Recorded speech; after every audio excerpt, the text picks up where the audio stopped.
তা মেয়ের মা বাবা বিয়ের ব্যাপারে কোনো খোঁজ খবর নেয়, তাই না? না, সবকিছু মামা বাড়ি থেকেই হচ্ছে দেখছি, তো তাই বলছি আর কি। তো মা বাবার সঙ্গে একটা তো আলাপ পর্যায়ে আমাদের হলো না। বিয়ের সময় নিশ্চয়ই আসবে। আমার জামাই বড় ব্যস্ত মানুষ, সবসময় এসে উঠতে পারে না। তবে আপনি যদি কথা বলতে চান, আমরা ফোন নাম্বার দিয়ে দিতে পারি, আপনি কথা বলে নিতে পারেন। না, সে দিয়ে আর কি হবে? আমার কথা বলার কিছু নেই। কি কথা বলবো তাদের সঙ্গে? এমনিতেই আর আসলে আমি তাদের কথাটাই শুধোচ্ছি না, তাদের তো কোনো গা গরজ দেখছি নে, সেটাই বলছি আর কি। আরে বিয়ে বলে কথা, কই তারাও তো ফোন টোন করে আমাদের সঙ্গে কোনো কথা বললে না। মা, আমি তো তোমাকে বহুবার বলেছি যে নদী এ বাড়িতেই, ওর মানে মামা বাড়িতেই মানুষ, ওর আপনজন এনারাই। ওর বাবা মা দুই বোনকে এনাদের উপর ছেড়ে দিয়ে নিশ্চিন্তে আছেন। এই বড় মামুই হচ্ছে ওদের গার্জেন। এটা সবাই মিলে কি সুন্দরভাবে মানুষ করে তুলেছে বলতো দুই বোনকে। ওই যে দেখছো জান হচ্ছে ওদের অভিভাবক। ওরা কথা বললো কি না বললো তাতে তো কিছু এসে যায় না। ওরা বিয়ের দিন আসবে, তখন কথা হবে। তুই তো ঢাক ঢাক গুড়গুড় করছিস কেন রে পার্থ? হ্যাঁ, আমাকে এখানে এনেছিস কেন? কথা বলতে তো কথা বলবো না তো কি আমি পুতুল? আমি ঠোঁটে আঙুল দিয়ে বসে থাকবো? হ্যাঁ, তা আমার মনের মধ্যে যে কথাগুলো আছে, যে জিজ্ঞাসাগুলো আছে, সেগুলো তো আমি জিজ্ঞেস করবো।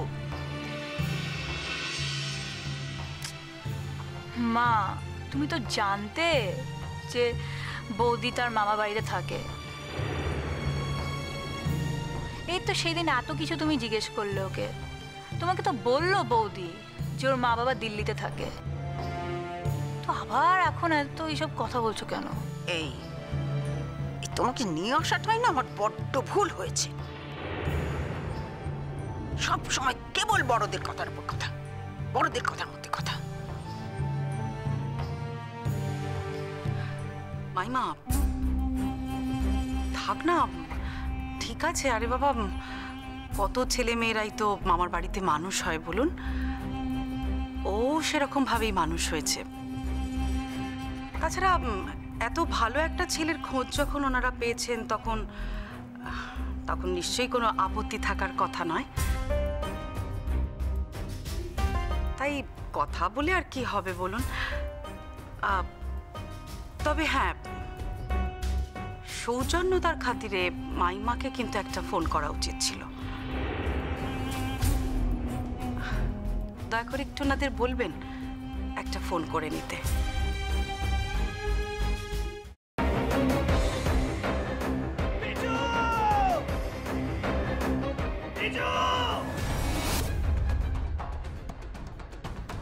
কি করে করতে পারলে তুই? ও তোর বৌদি হয়, তুই আমার ভাই হোস।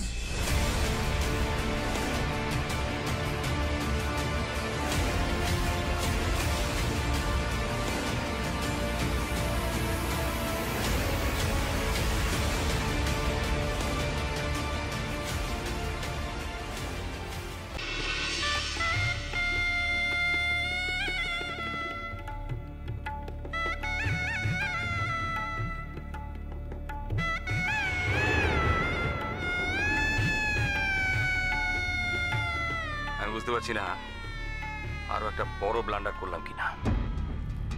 কি বড় মামু? আমি ওদের 20 লাখ টাকা দিয়ে দিয়েছি। সে কি কথা? কেন? তোমার কিন্তু কথা ছিল এই কথাটা 5 কান না করার। যাই বাবা, তাড়াতাড়ি বজরংবলীর পূজাটা দিয়েছি। আমি লাড্ডু না দিলে তো বজরংবলীর ব্রেকফাস্টই খাওয়া হবে না। আরে বাবা, এবার তো কোল থেকে নামাও। ও হ্যাঁ হ্যাঁ, আর যা বললাম মনে রেখো।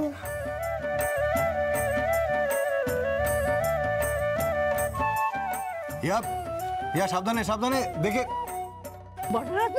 আমরা চেষ্টা করছি যাতে ওকে যত তাড়াতাড়ি সম্ভব। জোর দিয়ে বলতে পারেন কি ওকে জীবিত অবস্থায় পাওয়া যাবে?